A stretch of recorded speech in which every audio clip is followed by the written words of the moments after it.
Check. 1, 2, 3. The D. Brief. This is the D Brief. Your guide to Detroit. Your guide to Detroit's arts and entertainment scene. This is the D Brief. Hello and welcome to the Debrief, your podcast for Detroit concerts, comedy, plays, food, drink, and more. It's Tuesday, May 21st, 2019, and my name is Seth Ressler. And I'm Becky Scarcello. If you've never heard the podcast before, here's the drill. I am new to the Detroit area. I am not one of you. I'm trying desperately to be one of you. You're fitting in pretty well. I don't know if I'm succeeding or not. There's a lot of little tricks here. Well, you read the book. I did read the book. No, so you're not being a jackass. We're talking about the Aaron Foley book. Yeah. Aaron Foley, now chief storyteller, at least for the time being, for the city of Detroit. He's leaving in the fall. Wrote a book called How to Live in Detroit Without Being a Jackass. One of the first books I read when I got here. Mm-hmm. I still think I'm a jackass, but I'm getting better. I'm a recovering jackass. Here's what's going on in today's show. Memorial Day weekend coming up. If you need some ideas, we've got some for you.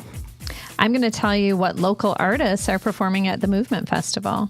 Rochelle Riley from the Free Press, a columnist who's been there forever. She took the buyout, and she's got a new job. She's going to be starting soon. We'll tell you what that is.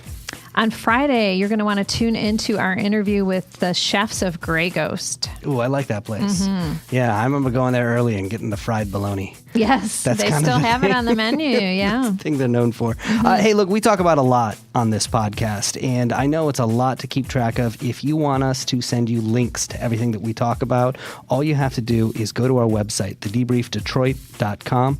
While you're there, sign up for the email list, and we will send you links to everything that we talk about in the show. You can also just text the word Detroit to 444-999. All right, let's meet today's guest host. Here we go. Welcome to the D. Brief. Brief. Becky, I want you to meet a guy that I've known for a while because we were both, when I was dabbling in stand-up comedy, we were both... on the come-up together? We were both on the come-up. He's now come up quite a bit farther than I have. Mm-hmm. I've derailed my comedy career. Yeah. And he's going to be performing this weekend with Dave Landau, who we've had on the show. Oh, so funny. Very funny I love guy. him. Connie Ettinger is going to be performing as well. She's good, yeah. And on the bill, Shane Dials. Welcome to the show. Thanks for having me, man. Nice. Welcome. Performed with guys like Ian Bagg and Nick Swartzen. Welcome. Yeah. How's the comedy? Is comedy the same since I left it? Or is it it's changed a lot. We're a lot happier. He was bringing it down. Yeah, a little damper. Yeah. I got to ask, when you started, you had the guitar with you. Yeah. I stopped doing it. I ended up doing more stories. I found it's more personal that way. It's too easy to parallel think, and with the guitar, I was kind of doing one-liners. Yeah. So I would find out that, somebody else has a one-liner like that, or somebody else did this, and I was getting sick of it because I was writing great jokes, but it turned out they were already written by way better comedians. Mm-hmm. So I ended up dropping the guitar, and now I kind of just tell stories and do little bits and stuff. That's interesting. So your style has actually evolved and changed in the time that you've been doing this. Yeah, it's become a little more personable, and more story-oriented. I'm pretty excited about it. I think I'm getting better is what I like to think. I'm sure. Well, I like to think. Practice. Yeah. This is also not your only time at the Comedy Castle. You've performed there before, and you're coming back again later this fall. Yeah, I'll be there September, I want to say 19th? I'm not sure. What's going on then? Dan Lamort, he was my last July, 4th of July, I emceed for Dan Lamort at the Comedy Castle, and he asked that I be back as the MC because we really hit it off. So I'm going to be there as his special event. He's just there for one night only, so I'll be MCing for him. Nice. And I know that you just performed at another great room, which is actually over in Grand Rapids. Yeah, Dr. Grins. There's a handful of just awesome comedy clubs in this state, and Comedy Castle's obviously one of them. Ann Arbor's one of them. Yeah, top three. Yeah. Dr. Grins, Comedy Castle, and Showcase. How was that? That's a fantastic room. It was insane. Yeah, it was very nice. Mike Jeter featured, and Ian Bagg again. It was my second time working with Ian Bagg. He was the headliner. Yeah, and it was just a great weekend. Yeah. Nice. So, cool. Well, we're glad you're here. Hang out, have fun, and welcome to the podcast. Yeah, thanks. Welcome to the D. Brief. Detroit's arts and entertainment scene. All right, Becky, what's going on in music news? All right, so first I want to pose a question to you guys. If you were in a position in your life where money was no object, time was no object, you could sort of take off and do whatever you wanted to do, what would be the thing on your bucket list that you would just go for? I'd say travel. Yeah, maybe stand up is what. You're already doing that. That yeah, doesn't count. Yeah, I guess a little bit. But yeah. more of that. Okay. Yeah, a little bit harder. Yeah, I guess, but traveling mainly. Yeah. I would say travel. I had a moment in my life, gosh, probably when I was about 29, 30, where I got let go from a job and didn't know what to do next. And I had never been one of those, I'm going to go backpack around kind of guys. But I was like, all right, I guess I'll go backpack. So I bought a Rick Steves book, and I went to Britain. I had no idea how to do this. I had to stay in hostels and just backpack, and just the backpack for like 2 weeks. I didn't even know where I was going to stay some of those nights. I got to tell you, that was the most fun I have ever had in my entire. I mean, I was scared because I went alone. But wow! And it was crazy fun, and I've wanted to go back and do it ever since. And then there's always just jobs and bills and reality. Life. Yeah, I did a similar thing when I was 28 and just had the Eurail pass and, washed my clothes in the sink at the hotels. And it was fantastic. My predecessor at that job, because that job was running a radio station in Providence, Rhode Island, and there's a lot of psychological damage that is inflicted upon you when you have that role. I bet. And my predecessor, who had that job before me, who's a good friend of mine, he took 6 months off and just went around the world. Oh, wow. Backpacking. I would love to. That's do that, impressive. yeah. Always a long been time. so jealous. So I mean, where would you travel to if you were? Brazil. I'd like to go to Brazil. Oh, yeah. That's a I good don't one. think I'd hold up well because of the pale skin, but I'd love to go. Lots of sunscreen. Yeah. I find the more places, and we lived in Europe, and I have had a good fortune of traveling a lot, but I feel like every place I go, I learn another new place I want to go. Right. And so Yeah. just one thing, or you talk to people that tell you about places, and the world is so big. Yeah, I so. want to do Asia. That'd be Yeah, great. yeah. So the reason I asked this is Detroit's own Mike Posner. Went to Groves High School, musician, very popular for "Cooler Than Me." Remember that song? And I took a bill and Ibiza. Yep. So yep. hometown guy. He is doing this amazing thing: trek across the country. Just any weather, any conditions. He puts on his shoes and is walking across the country. Wait, he's walking? Walking. Yeah, that's not the way I would travel. Yeah. No, me Yeah. either. He has an RV that follows that he stays in at night. But yeah, you can follow on his Instagram, and he's just doing this can't- amazing stuff. I mean, I'd send him a bus pass or something if that would help. Like, No, he wants to do Wait, this. I wait. guess it's something he always wanted to do. And Yeah. he was like, life's too short. I think he's like 31 or something. And was like, hey, I can do it. I'm going to do it. And he loaded up his phone with like a bazillion albums to listen to. And all along the way, he's playing shows. But he's walking. He's He's not walking. no jogging, no slight Right. running or sprinting. Not that I know of, unless maybe something's chasing him. Okay, But, yeah.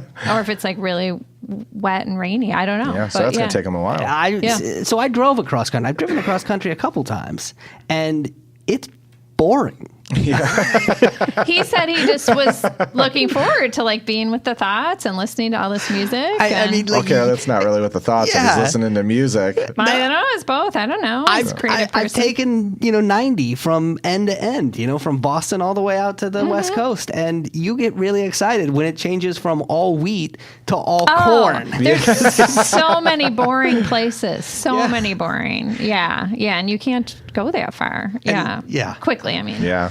So anyway, he is coming home and he's doing a show. He announced it last week at the City Theater. It's going to be Wednesday, May 29th. Now, of course, that is sort of subject to change. Like, what if he falls somewhere or something? But as of now, I bought my tickets. I looked today. There's like 10 tickets left. Oh, wow. To his show. So, yeah, which I think is really cool. It's a neat, small venue. And I saw him last time he was in town. It was one of my favorite concerts. And I hadn't been, like, particularly a big fan of his, but just the way he did it, and because it's his hometown, and he was, like, talking to his mom in the audience, and just, he's a really heartfelt, cool guy. So, nab a ticket if you want to check it out. I would love to tell. I got some advice for him on his walking trip. Yeah. Which is wall drug. Do you guys know what wall drug is? Drug. No. What? Wall drug, when you go across the country, is this place. I don't even remember where it is. It's somewhere in the middle of the country. It is. Is it like the giant ball of twine? Well, or what are you talking start about? to see signs from it like thousands of miles away. Waldrug, 2,073 miles, and then Waldrug, 1,563 miles, whatever. And you're like, oh my God, what is Waldrug? We have to go to Waldrug. So I'll bet Mike's at that point where he's like, I got to go to Waldrug. Don't go. It's like these rundown animatronic dinosaurs and jackalopes and insert the penny and it flattens it and puts a logo on it. It's one terrible. Of those roadside attractions. Yeah, so Mike, don't get excited about Waldrug. Don't go there. Okay. Good to know. And I'm sure he's listening. I'm sure he is. Yeah. So I feel in Detroit, we basically have 2 seasons, right? We have winter and then we have construction season. So I'm ready for construction season to start. I know it has started. So it's tough to get around. And this is crazy. So if you've got some summer concert plans at DTE, listen up. This is going to impact it. Sashabaw Road there off of 75 is down to 1 lane either way. It's already such a challenge to get in and out of DTE. Yeah. This is going to be a nightmare. Does Gretchen Whitmer know about this? I sent her an email and I said, what's going on with this? I haven't heard back yet. Really? You think she would get right on this? I know. I know. Fixing that damn road. So it's supposed to go on all summer. Oh, no. Yeah. So they're widening the road from 2 to 5 lanes. So hang in there. It's going to be better. But this summer will be a little painful. She should campaign, as Bob Seger's coming to perform, fix the damn road signs. Yeah, have it on his tour bus. Yeah. So it's a good platform. So Movement's back. So if you're into EDM, techno, house music, Movement is where it's at. It's all weekend, all Memorial weekend. And it's just a great time. And I thought I would highlight a couple of the locals. So there's always a good showing of Detroit. Born and bred acts. So DJ T1000, he actually started his career in radio at WDET. Woo! Yeah. I thought this was awesome. He had the first ever radio program in Detroit devoted to electronic music. That is cool. 1987. So that's pretty early. Yeah, trailblazer. that's very early, it seems Seriously. like. Yeah. That's really early. I mean, I think he was a friend of Derek May and Kevin Saunderson. All those. It was in that kind of. I wonder what he was playing back then. It was. It'd be fun to look up. That's like before 2 Unlimited. Yeah. It's like before Technotronic. Yeah. Right. It's like that's early days. So he's based in Berlin now, but you can go see him on Sunday at Movement. So check him out. And then DJ Minx. Now, she's known as Detroit's first lady of wax, but she was also named one of the 20 women who shaped the history of dance music, Detroit's own. So I thought that was super cool and notable. I wonder how many of the other 19 I could name. We'll have to look that up. Yeah, we should put a link to that. We should. Mm-hmm. See if you can find that. 20 women who shaped the history of dance music. 20 women who shaped the history. Because I wonder if they went mainstream with it or if they went... I'm not thinking it would be like Madonna and such. Right. Because I don't know who DJ Minx is. Right. Yeah. And you've heard of Madonna. Yes. Even though she is not, really a Detroiter anymore. She's like, she's an expat. Faux. Yeah. She's a faux Detroiter. Yeah. But I mean, DJ Minx has been doing this for 30 years, DJing. And I love this. She started her own record label called Women on Wax. And a sub-imprint of that label is called Women on Wax Bangin' Ass Music. Like, I'm going to listen to that. I'm afraid to type that into Google, I'll be honest with you. Yeah, music. Put music with it. Yeah. So, also, we got Sheafy McFly. So he's going to be performing on Sunday, too. He's a rapper, producer, and what's super cool is he's also a painter. So he does murals. You can see him in Eastern Market. He's kind of in that whole Eastern Market art scene and, kind of a renaissance man. So wait, I know you're the person to ask. Which ones are his? There's one right on Gratiot that you can see. It's cool. It's got a woman that's dancing and has a big boombox. And he's known for his really colorful cartoon type of bubble shapes. Nice. So, yeah. Oh, that's awesome.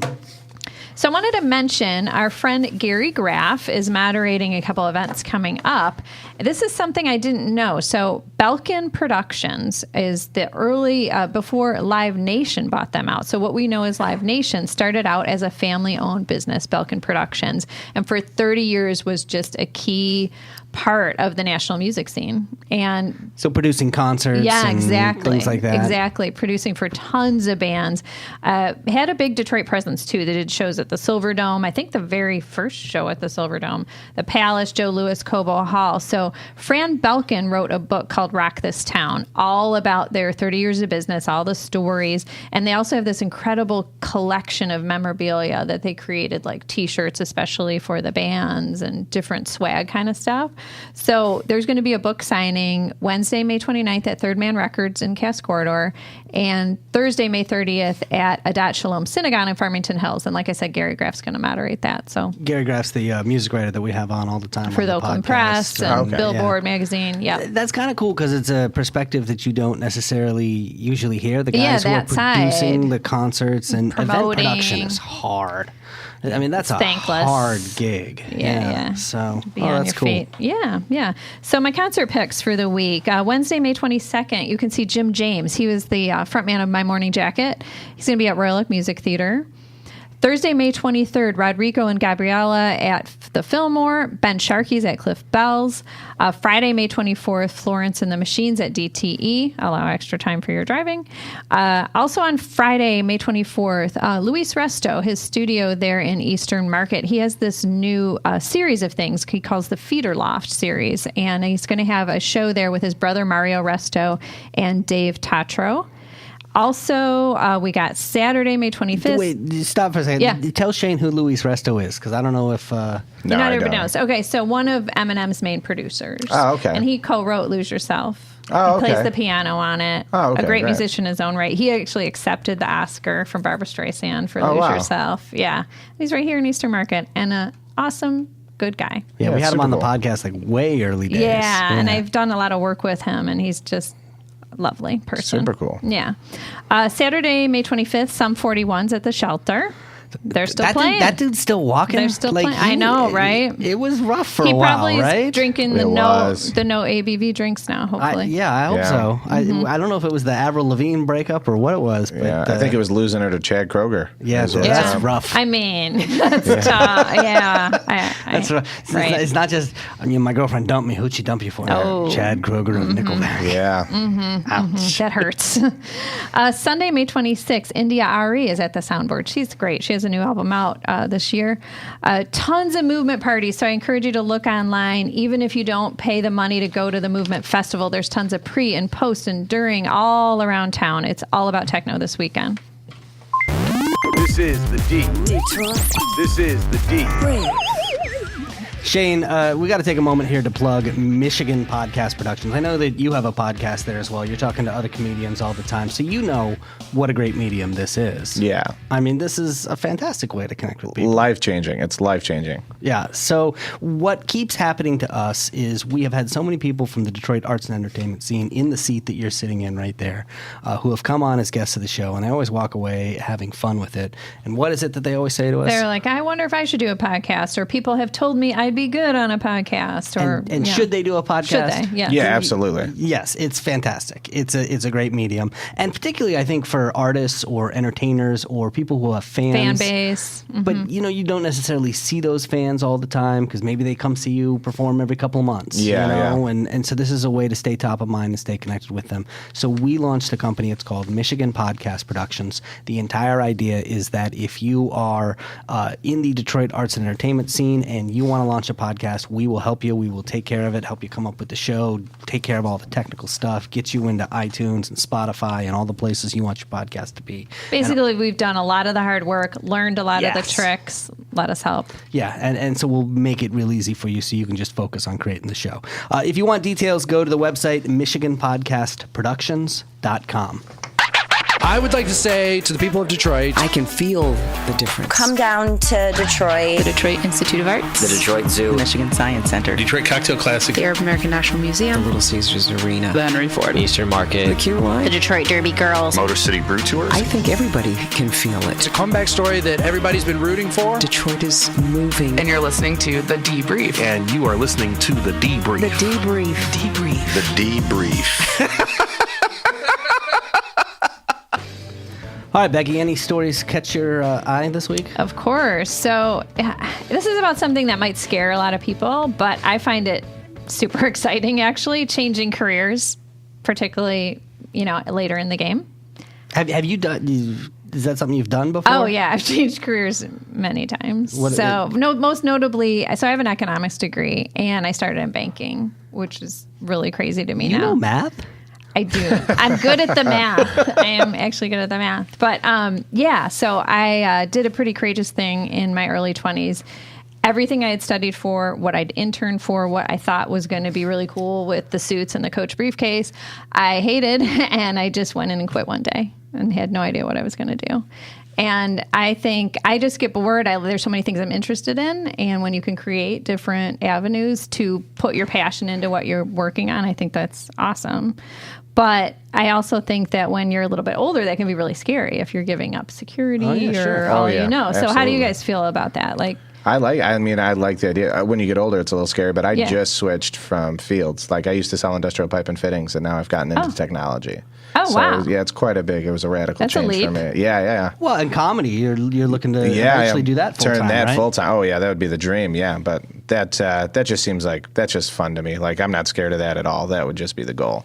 I can understand how scary it would be to change. I mean, look, I'd say 13 years ago, I was in the radio industry. That was what I did, is I was behind the scenes running radio stations.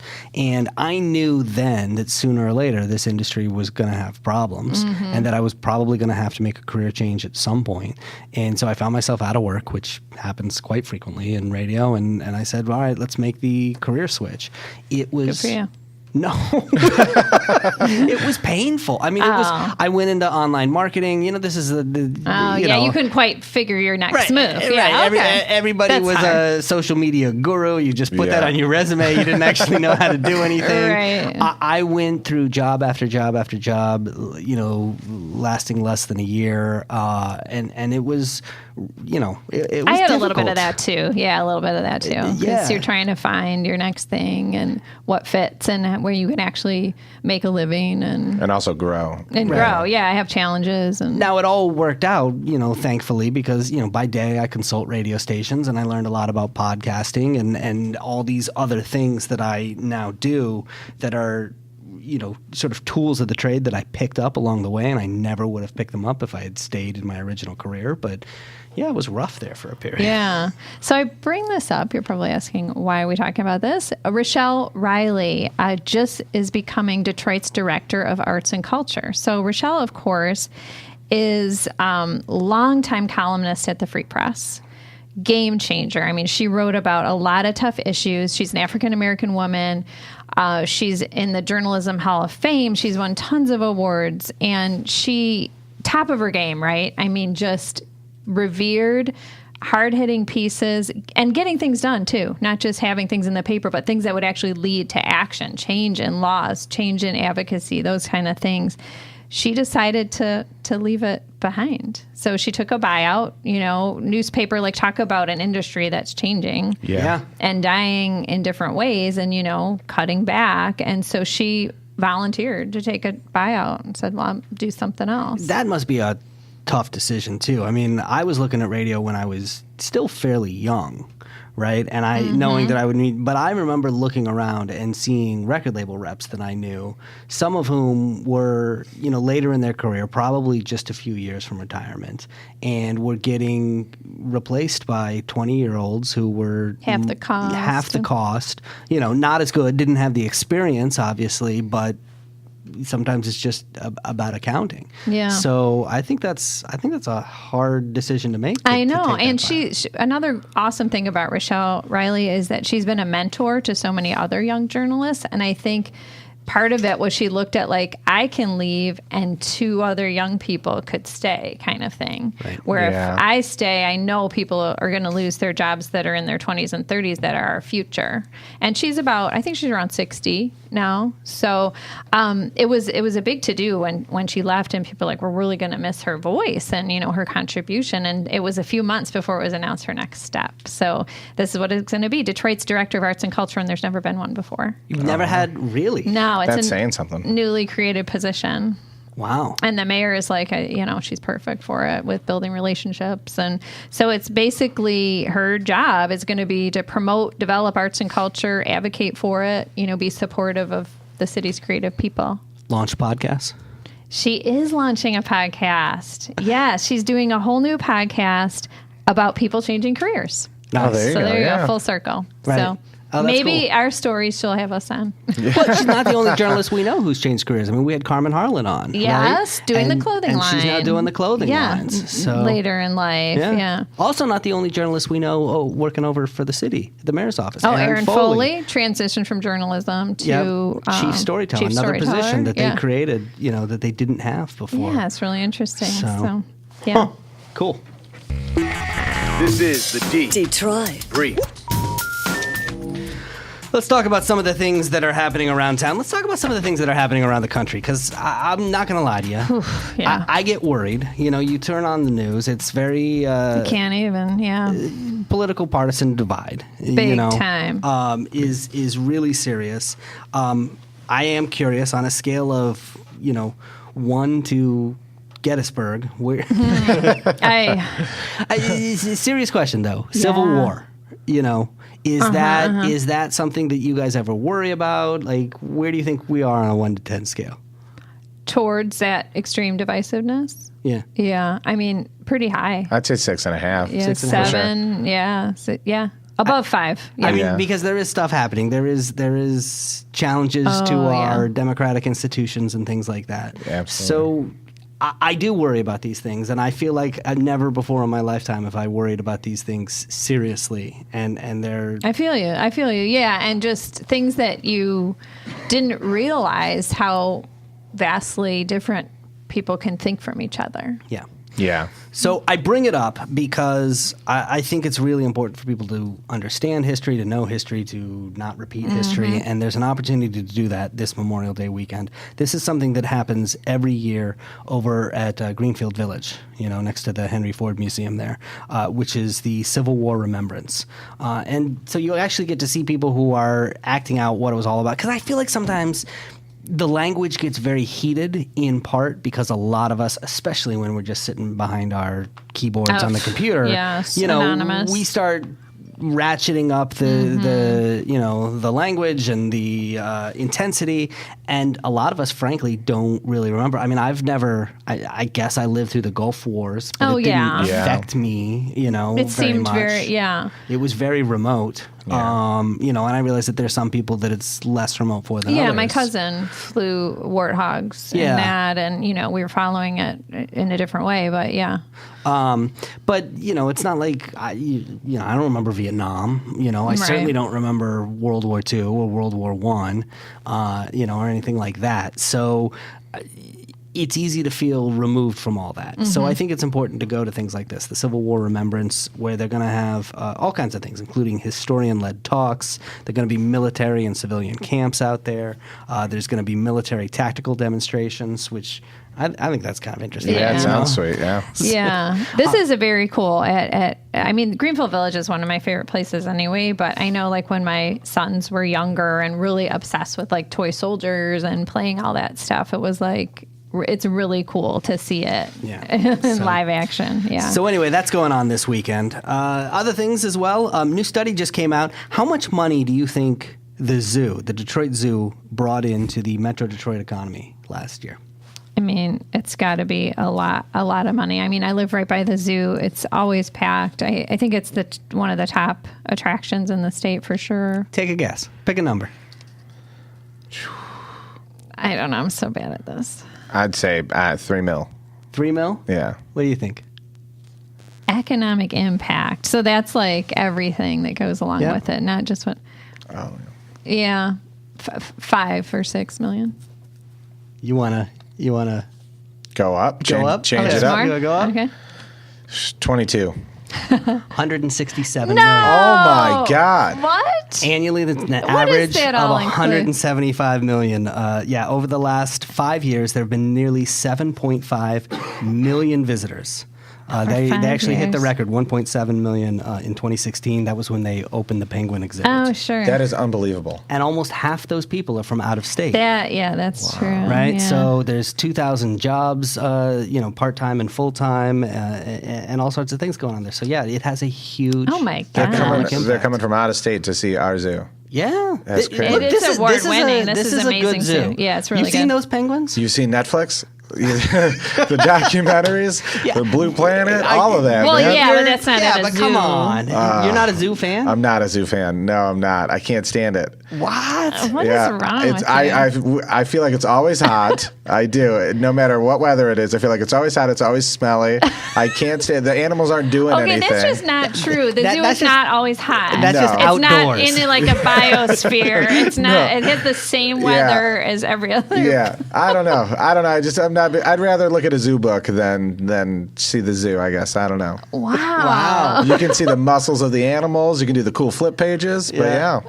I got to tell you, because I also live not far from the Yes. zoo. We bought a season pass last Oh, I year. always have a season and we actually pass. used it quite a bit. It's We just head awesome. over there all the time. True story. The last time I went to the zoo, I went with my 2 nephews, and they have cell phones. And while we were there, we saw, I think it was an ape or like a gorilla or something, not doing anything cool. And then he ended up looking up on his phone a gorilla fighting with an alligator to watch a video of that happening because nothing was happening at the zoo. Oh my gosh. I don't even know what to say. Here's something that's happening at the zoo. There's a new exhibit. It's called Snares to Wares, Capacity for Change. It's at the Wildlife Interpretive Gallery. This includes works that's created by artisans in Uganda who live near a national park where poaching is a serious problem. So they're taking a lot of the instruments that are used in poaching and turning them into art. It was created by students and conservationists at Michigan State University. And it's actually a way to provide an alternative source of income for people who may otherwise turn to poaching. That's the key. Yeah, Yeah. it's just like, drug dealers or anything. Like, what's your opportunities? Yeah. So that's cool. Plus, there's 2 new lions at the zoo. Yeah, there are 2 new female lions. lions. Yeah, Yeah, I and there's saw a baby that. snow monkey. Yeah, there's all and kinds there's of a stuff baby going on. camel. Oh, snow monkey sounds interesting. They're so cute, and it's still like the clinging to the mom phase. Okay. How do they smell? Yeah. I mean, I live half a block from the zoo, and in the really hot days, it does smell, but that's it. It's not hot all year round, despite what Shane thinks. I swear. It's every time I'm there, it's burning so- out. All right. Speaking of hot and smelly, what about camping? Are you guys campers? Oh my gosh, last summer we went camping on an REI excursion, and it was the hottest day of the summer. I'm not even kidding you. But it was still really fun.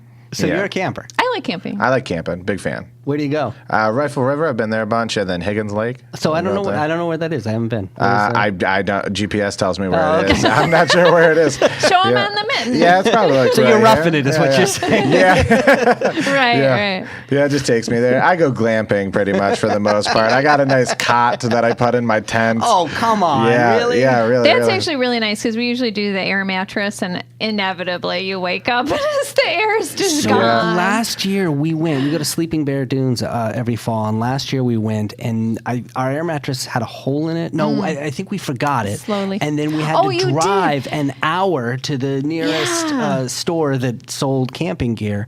We got an That's air so mattress. funny. We brought it back, and it had a hole in it. And Oh, so we were man. just and there's nothing worse than sleeping on on the ground. A Yeah. half deflated air mattress. We Yes. bought because we were going with some other people. We made an emergency run to get fans, like the fans, right? Because Oh, it was yeah. so hot. And the Yeah. same thing, it was like we called like 3 different stores and ran around. and, you'd think there'd be now an it needs REI like batteries. right next to the campground. Yeah, no, no. Oh yeah, not so that's much. location, Right. right? That's a great idea. Yeah, not so much. I might change careers and do that. Yeah. Well, that's why I thought this was a good camping idea. On June 1st, there is going to be the 2nd annual Camping on the Cut. The Cut being the Dequinder Cut. So you can actually go camp there. There's only 75 campsites. It's too late. It's already sold out. Very popular. Oh wow. But you can bring 10 people for each campsite. You got to bring your own tent, and everybody's got to be over the age of 21. But they're going to have music and yoga and outdoor games and campfires and s'mores and all that stuff. I have a friend that went to this last year, and he put a bunch of pictures up and told me all about it. It rained, and so it was a little, not ideal conditions, kind of muddy and stuff, but they just had the best time. He said everyone became friends. It was like very kumbaya and like singing songs together, and it sounded pretty fantastic. That's gnarly. It sounds And like hippie, even but I'm into it. even if you don't sleep well, it's like you're close to home, so you just happen to go you're home. fine. A couple of other things going on. On Friday the 24th, the Detroit Symphony Orchestra has the Latin Jazz Experience at the Cube. They even have a dance instructor there, so you can learn to move your hips. A little salsa. If you're like me and not so good at that. On the 24th as well, you've got the Clairvoyants. Am I the only America's Got Talent fan here? Yes. I think so.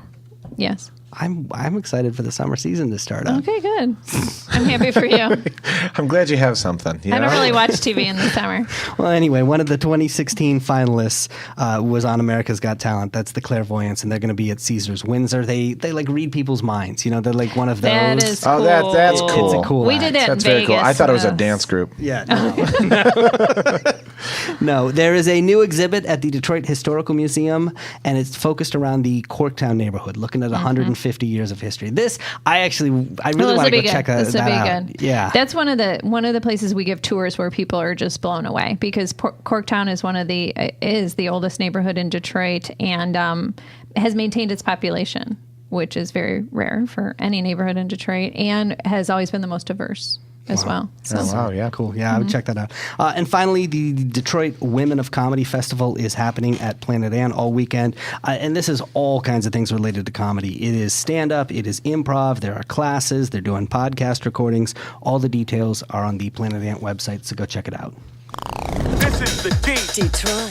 This is the D. Brief. That's it, Shane. That's how we do it. Awesome. It's a fun show, right? Yeah, it was a good That's time. I had a blast. Good. A couple of things we want to let you know about. We have a mobile app, so if you have a mobile phone, those two things should get together. All you have to do is download the Debrief app, and there's all kinds of bonus episodes in there. We interviewed Mark Ridley, for example. Oh, yeah, I heard that. Yeah, you can hear that conversations in our mobile app, a bunch of others. And often, when you record your first album, let us know, because this is something we've been doing, Yes. is there's a lot of comedians will take a track off their album and we'll put it in the mobile app for people to hear. So we just Oh, did that's that cool. with Sam Cheater, Sam Rager. Sam, Rager, Rager, yeah. So good. Tanya Murray was just yes. on, a bunch. So it's very cool. Look, before we get out of here, we have to give shout-outs. This is something we always do. Becky, you want to start? Yeah, I mean, at this event I went to Sunday night, it was a fundraiser for WDET, put on by Ann DeLisi at the Willis Show Bar. Packed house. I guess she was joking that she never knew she had so many friends by how many people were asking if there were any tickets available. But it featured a conversation with Susan Rogers, who was Prince's audio engineer for 5 years, pivotal years, 1983 through end of 87. And basically when he was working, she was working, and he worked all the time. And so any recording that he did in those years, she probably had a hand in, 99% of. And being a woman in that field was pretty rare. So groundbreaking. And so she had this essential conversation that will be turned into a podcast. So we'll be sure and let everybody know. I don't want to give too much of it away, but she had some great stories. Oh, that's cool. Yeah, and just walked away kind of feeling like you knew a little bit more about Prince's process and personality. And, that's awesome. And she really wants to share it with the world because she's like, he's an important American. Like, I want to make sure people know, like, there will never be another one like him. Did she do the bass line on When Doves Cry? No, he did. Trick question. There is no bass line on When Doves Cry. I know. Really? I knew where you were going with that. Little but, trivia yeah. fact. Use that next time you're on Yeah, Jeopardy. will do. And I have to give a shout out to Wally Safford, who I had the distinct pleasure of sitting next to. He was he's a Detroiter, and he was Prince's bodyguard for many years, and a friend, and participated in Sign of the Times and Under the Cherry Moon, and like has all these stories about the time and Vanity Six and the whole 9 yards. And so he's writing his memoirs, and I can't wait to have Wally on the podcast. Nice. Shane, anybody you want to give a shout out to? I'd like to promote my wife's thing. She does the Kindness Rally. It's like a not-for-profit organization she started, and it's gone international now, so they've done it in Australia and stuff. But essentially what it is like a road rally. I don't know if you've ever done one of those. Yes. No, Where what you do happens the at a road clues. rally? Oh, Yeah. so cool. So it's a good time. It's essentially people, you get a bunch of groups of people together. They get in cars, teams of 4, and then they'll get clues on where to go. And it's pretty much like an interactive detective scavenger hunt where you're going around the city looking for clues and stuff and meeting up somewhere at the end. Only she does it with random acts of kindness.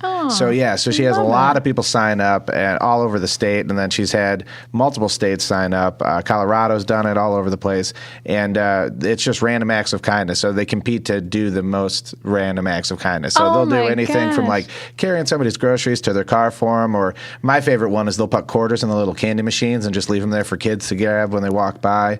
But yeah, they'll do anything from like writing thank you cards to the police officers and stuff like that, or even buying coffee for the people in front of them. But it's a great time. Oh, when can we do this? Yeah, it's actually, she does it, it's every September 21st, and you can get more info at thekindnessrally.org.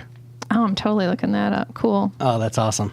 Look, I want to give a shout out to the acts that I saw last weekend at the Comedy Castle. Okay. So I know you're going to be performing there this weekend. I was there. I hadn't been there in a couple months. It had been, I think this is the first time this year that I had seen a show, but Tom McCarthy, who hosts the Comedy Castle's podcast, good. Hooked me up with tickets. Yeah, and he's done a bunch of great interviews with a lot of great comedians. He was featuring also Wes Ward, local comedian. Yep. Was seeing the show. I've seen him. He's Yes. really funny. Yes. I like him. And the guy who was headlining is Alonzo Bowden, who won Last Comic Standing one season. And I love him because he's a regular on Wait, Wait, Don't Tell Me. Ah, that's a great show. Yeah. And so I get to the club, and Tom pulls me aside, and Tom's like, look, I saw him last night. He goes, this is the best set I've ever seen. What? Wow. And sure enough, he was Killed it. He was just Delivered, amazing. huh? Yeah, he was. Yeah, That's cool. It was a great set. So I really enjoyed it. Look, thank you so much, Shane, for coming on the show. Thanks for having me. Yeah. We'll have you back again tomorrow. And, Appreciate it. Yeah, it's going to be a good time. It'll be a lot of fun. So everybody remembers, you're performing this weekend along with Connie Ettinger and the big headliner Dave Landau yep. at the Comedy Castle. And you've got a podcast as well. Where can people find that? iTunes, anywhere that you can stream a podcast. Yeah. This is Funny Right. I interview comedians, local comedians, and then I get some of my heroes on there every once in a while too. So pretty excited. Awesome. Well, we'll go check it out. Until then, Detroit's moving. Keep up. Oh, the irony. Posting to Instagram of Shane's picture. Keep up. The D-Brief. Your guide to Detroit's arts and entertainment scene.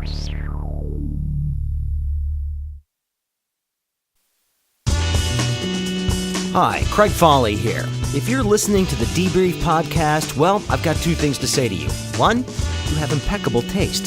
Two, you care about the community that is Metro Detroit. That's why I think you'd appreciate my daily show, The Craig Foley Show on Deadline Detroit. Every weekday, I tackle the big issues in politics, business, arts and culture, sports. Whatever's on the mind of Detroiters and Michiganders, we will talk about it. It's all open for discussion. And keep this in mind, news doesn't have to be boring. Sure, we talk about serious stories and we have interviews and commentary, but we do it in a way that, if I'm doing my job right, is informative but also entertaining. Check out The Craig Foley Show on Deadline Detroit for news, knowledge, hopefully some fun tossed in. Hi, I'm Ann DeLisi from 1019 WDET. Well, for years I've been talking with people who are artists to find out what drives their creative spirit. And those extended sit-downs have now culminated in a new podcast series titled Essential Conversations. In the inaugural episodes, I talk with MC5 guitarist Wayne Kramer about the early days of the MC5, jazz artists Esperanza Spalding and Terry Lynn Carrington as they critique each other's teaching style. I turn the tables on writer and humorist Mo Rocca, and official White House photographer for the Obama administration, Pete Souza, talks about the night Osama bin Laden was captured. You can find Essential Conversations wherever you download your podcasts.